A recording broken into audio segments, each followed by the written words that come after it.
NDR Radio 103.9. Lo demás es silencio. Para nosotros es un placer, una inmensa dicha poder conversar con Romina De Luca, historiadora e investigadora del CONICET, especialista en historia del sistema educativo argentino, nada más y nada menos. Romina, ¿cómo te va? Muchísimas gracias por atendernos. Hola Gustavo, ¿cómo estás vos? Gracias a ustedes por llamar y un saludo a la audiencia. Bueno, qué tema complejo esto de la historia del sistema educativo argentino con la política, la economía, la parcialidad, el direccionamiento que tiene la educación, ¿no? Sí, efectivamente es un tema complejo que tiene como muchas dimensiones para analizar, pero bueno, si uno tendría que pensar un análisis hoy, lo que uno observa es que el sistema educativo argentino va de mal en peor y esto atraviesa absolutamente todas las variables y no es un fenómeno nuevo, sino que tiene décadas gestándose y desarrollándose. Absolutamente de acuerdo. Creo yo que sí, es verdad, se va profundizando, ¿no? Todo este declive en la educación. ¿Cómo hay que llamarlo, Romina? ¿Educación o escolaridad? Bueno, a ver, hay mucho debate dentro del campo de la educación en torno, si vos querés, a las palabras.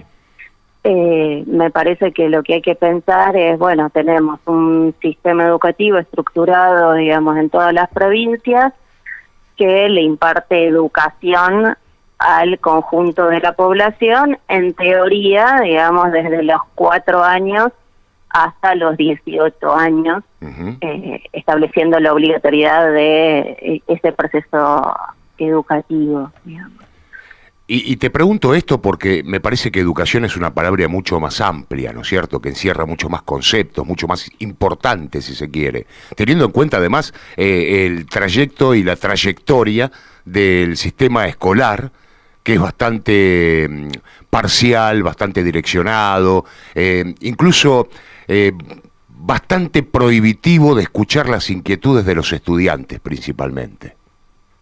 Bueno, está claro, como vos bien decís, digamos, educación es una palabra más amplia que implica pensar qué estamos haciendo con nuestros alumnos todos los días en el aula. Obviamente, el fenómeno de la educación de masas, es decir, un sistema educativo que esté dirigido al conjunto de la población en forma obligatoria, eso es un fenómeno relativamente moderno que va de la mano de la sociedad capitalista.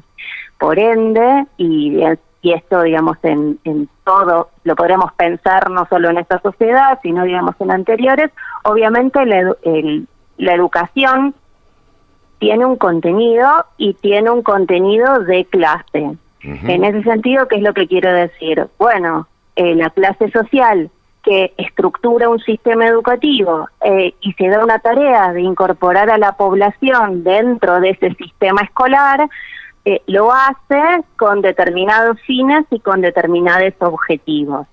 En ese sentido, digamos, la educación, el sistema educativo, es un sistema educativo de clases que busca impartirnos una visión del mundo.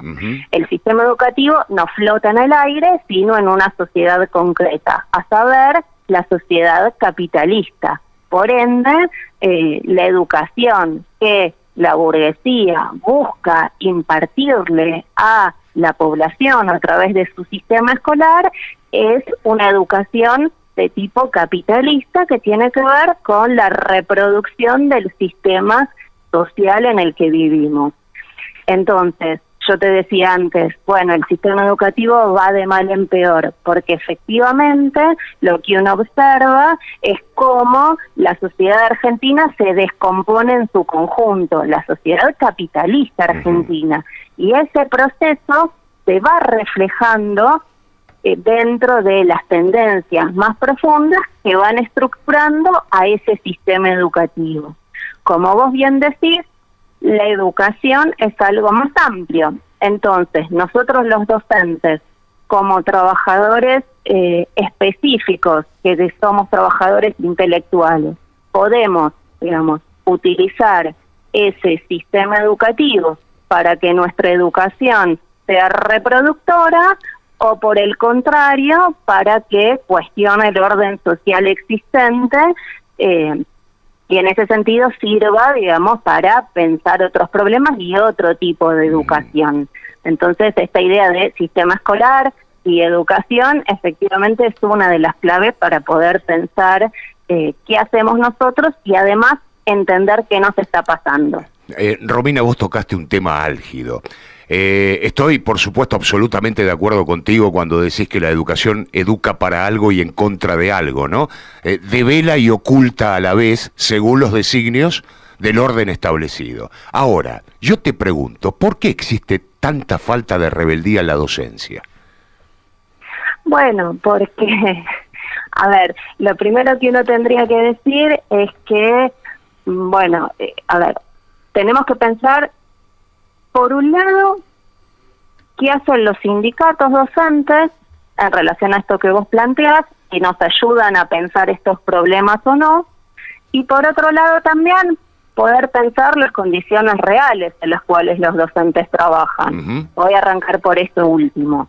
Bueno, vos sabés que a la fecha en la provincia de Buenos Aires un maestro de grado con jornada simple tiene un salario de promedio 16.700 pesos para el docente que recién arranca la docencia. 10 años después de estar en el sistema educativo, tiene un salario equivalente a menos de 18.400 pesos.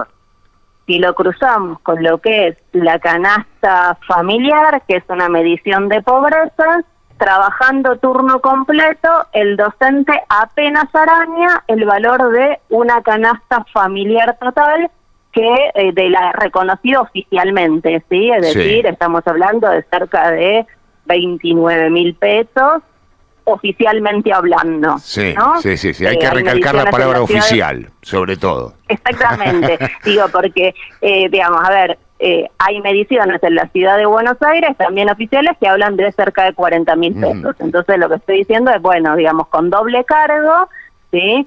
El docente es un trabajador pobre. Sí.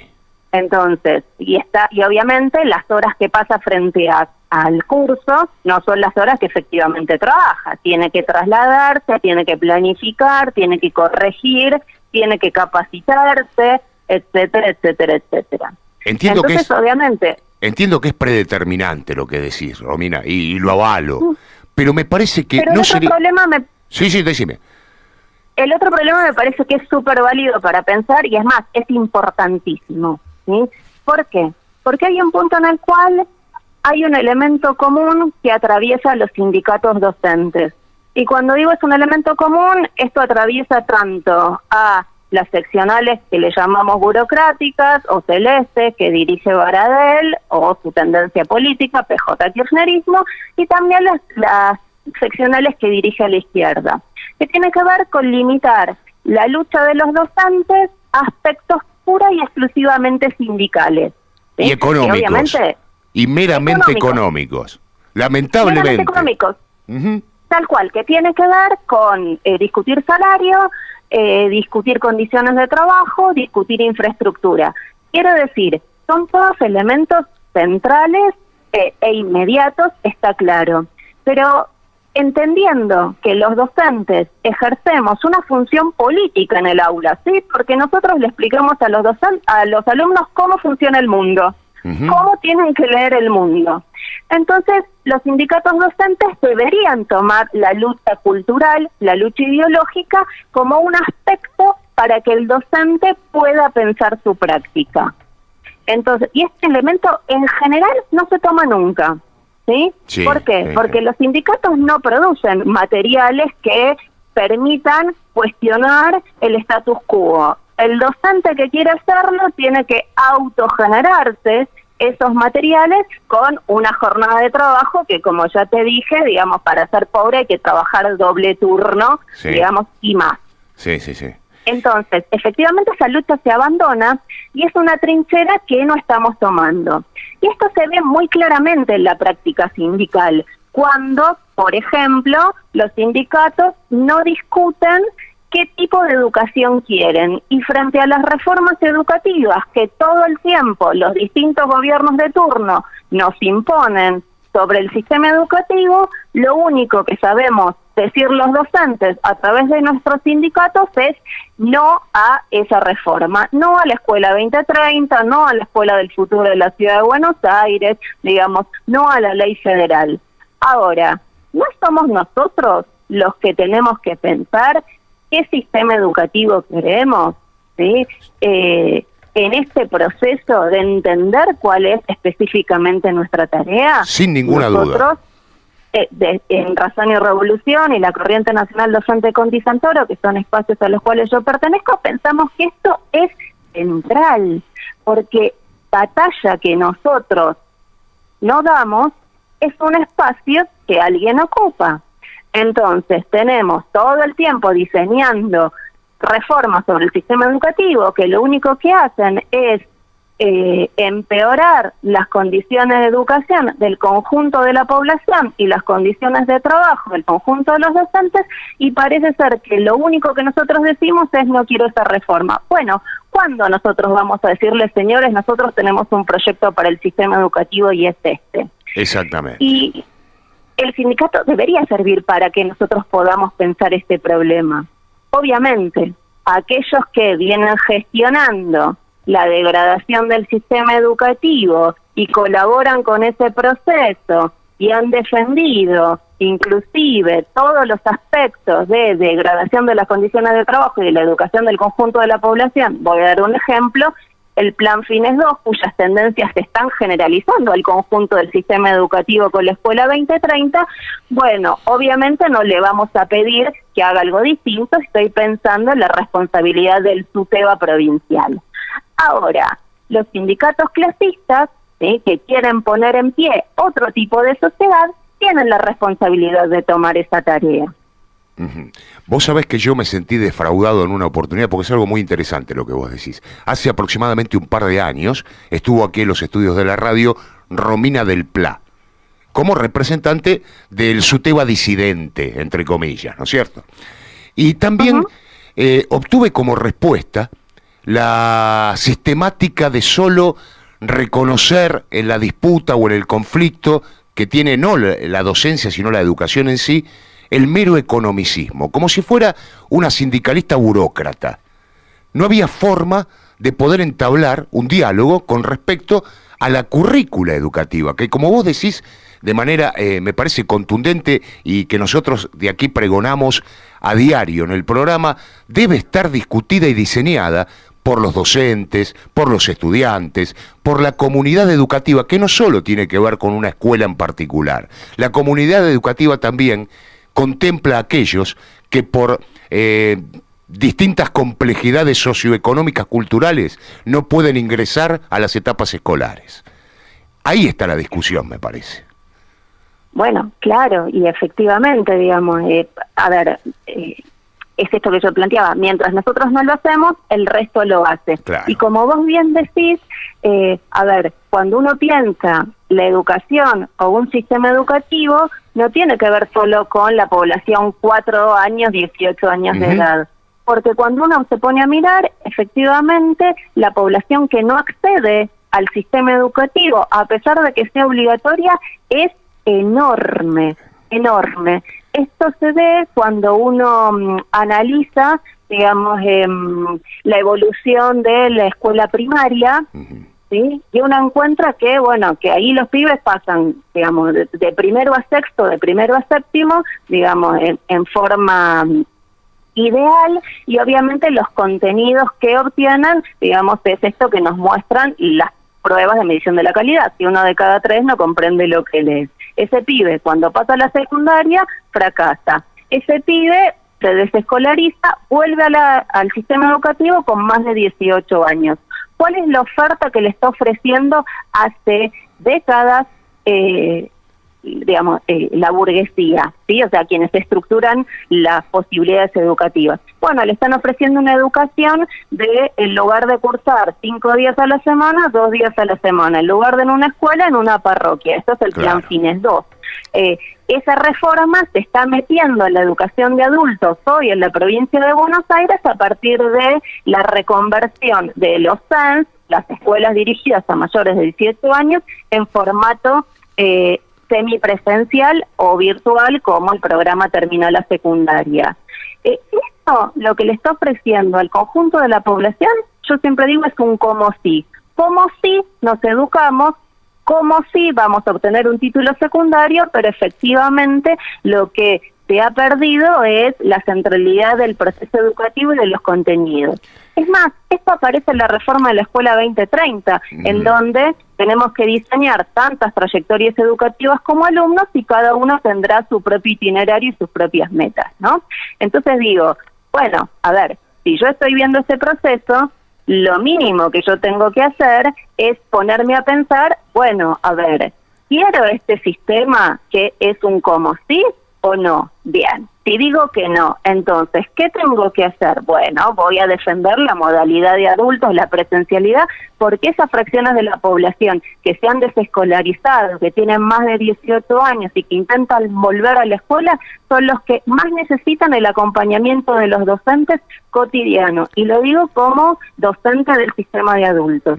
Entonces digo, bueno, nosotros tenemos la obligación de pensar estos problemas, y entonces cuando nos ponemos a pensar estos problemas, entonces nos ponemos a pensar qué tipo de sistema educativo, con qué tipo de educación, con qué tipo de contenidos deberíamos nosotros desarrollar, y no ceder esa discusión siempre a otros, ¿no? Exacto. Entonces, digo, los docentes tenemos que generar nuestros propios materiales para trabajar en el aula.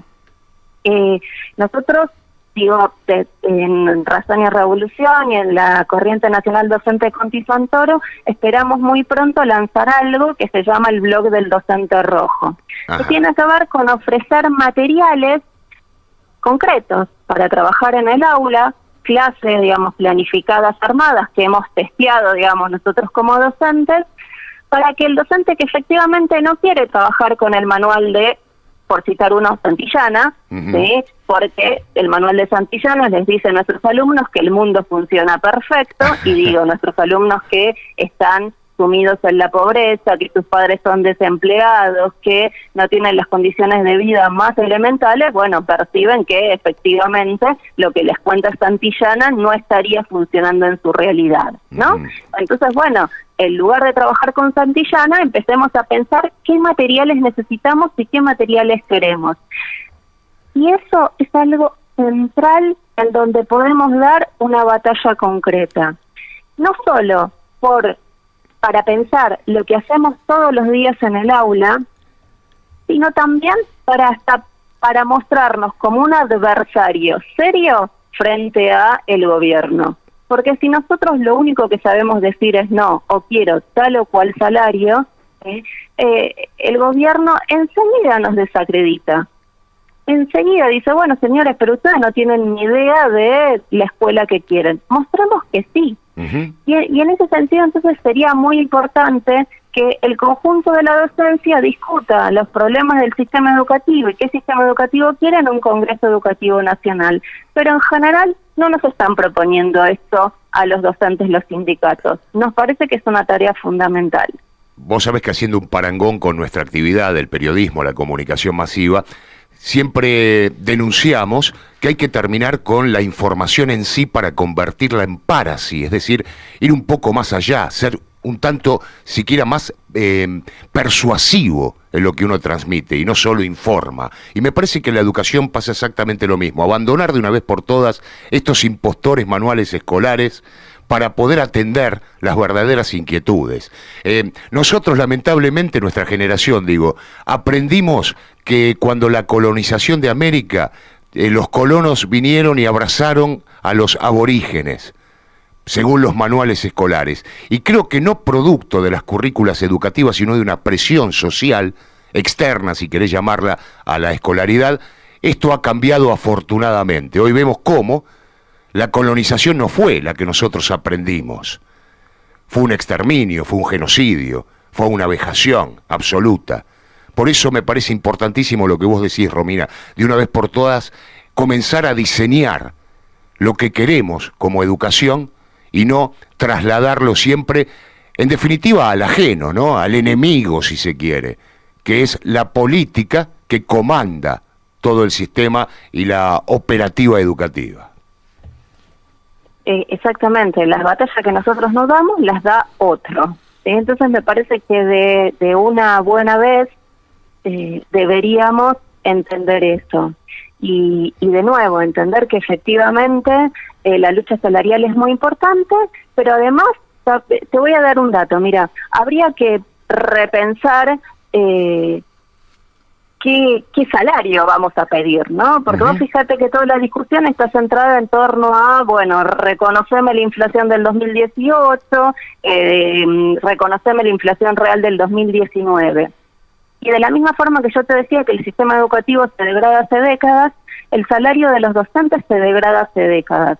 Voy a dar un solo dato.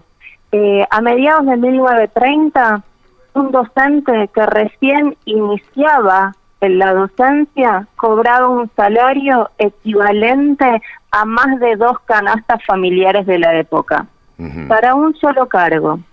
A partir de, y estamos hablando, sí, de la famosa década infame, ¿sí? No estamos hablando de socialismo, aunque había, digamos, una presión, digamos, una estructuración del Partido Socialista importante para la época. Pero digo, al margen de este dato, ¿sí? Cuando uno analiza la evolución del cargo testigo, de principios del siglo XX hasta la década del 30, va en ascenso. A partir de ese momento se derrumba y es el peronismo el primer gran ajustador del salario docente, el peronismo de Perón, quiero decir. Sí, ¿no? Sí, te entiendo. Entonces, y obviamente la década del 90 es el punto más bajo, hay una recomposición 2003 para acá, pero digamos los salarios de los docentes no llegan a recuperar el nivel de la década del 80, ¿sí? Es decir, venimos de un derrumbe de los 40 a los 70, ¿sí? El 70-80, bueno, el nivel del salario docente se viene degradando y derrumbando. Vos fíjate, hoy con un solo cargo, tomando, ¿sí?, la canasta oficial, el docente está por debajo de la mitad de esa canasta de pobreza. Entonces está claro que la lucha salarial es muy importante, pero más que correr detrás de la inflación, que es una carrera imposible, tendríamos que pedir la recomposición histórica del salario. Bueno, si en los 30 me pagaba más de 2 canastas, yo quiero que, digamos, recompongas el nivel salarial a ese nivel si vos estás preocupado por la educación. Entonces acá hay como 2 problemas, ¿sí? Uno, ¿cómo ubicamos la lucha económica sindical? ¿Sí? Entonces, no solo adaptarnos y pedir una canasta de pobreza, un salario de pobreza, sino luchar por esa recomposición histórica. Y en paralelo a eso, la lucha central que tenemos que dar es lo que hablábamos antes, esa disputa por los contenidos y por el sentido de la educación que todos los días le estamos impartiendo a nuestros alumnos en la escuela. Si nosotros no lo hacemos, lo hacen otros. Bueno, vos tenés una ventaja, Romina, como seguramente tantos otros de tus compañeros. Tienen el pregón de Haroldo Conti y de Roberto Santoro.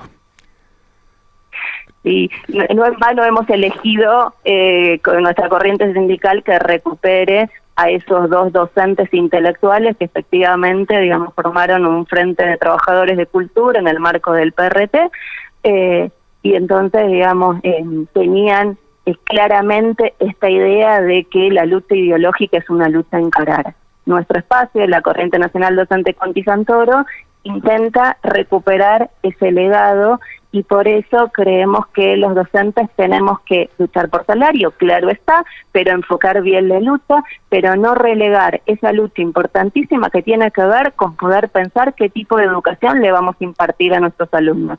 ¿Le vamos a decir que este mundo que se descompone funciona perfecto? ¿O vamos a hacer que efectivamente se entiendan cuáles son los problemas que atraviesan a la sociedad dentro de una sociedad específica que se llama capitalista, que habida cuenta que a más del 60% de su población no le puede garantizar condiciones de vida y de existencia elementales? Tendríamos que pensar que necesitamos otro tipo de educación y otro tipo de sociedad, a saber, para nosotros, una sociedad socialista. Si no damos esa batalla nosotros, alguien la da. Y alguien la da para dar ideas contrarias y enemigas a este pensamiento, que tiene que ver con mantener esa degradación. ¿Por qué? Porque la degradación social no la sufren ellos, la sufrimos nosotros.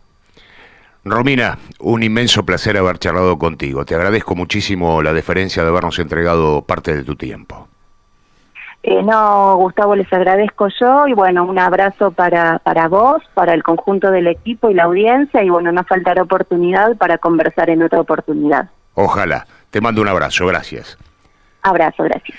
Romina De Luca, historiadora e investigadora del CONICET, especialista en historia del sistema educativo argentino. Además, por supuesto, docente, integrante de la corriente sindical Haroldo Conti, Roberto Santoro. Criticando, denunciando y de alguna manera imponiendo lo que nosotros queremos hacer a diario aquí, que es la criticidad, para darnos cuenta que, por ejemplo, los sindicatos burócratas o progresistas solo se desarrollan, solo están conjugados por combatir a través del mero economicismo, que es importante, lo decía Romina, claro que es importante para cualquier trabajador, no solo de la docencia, pero aquí también hay que tener una muy buena porción de rebeldía, porque hablamos de educación, y si hablamos de educación no la debemos dejar en manos del antagónico.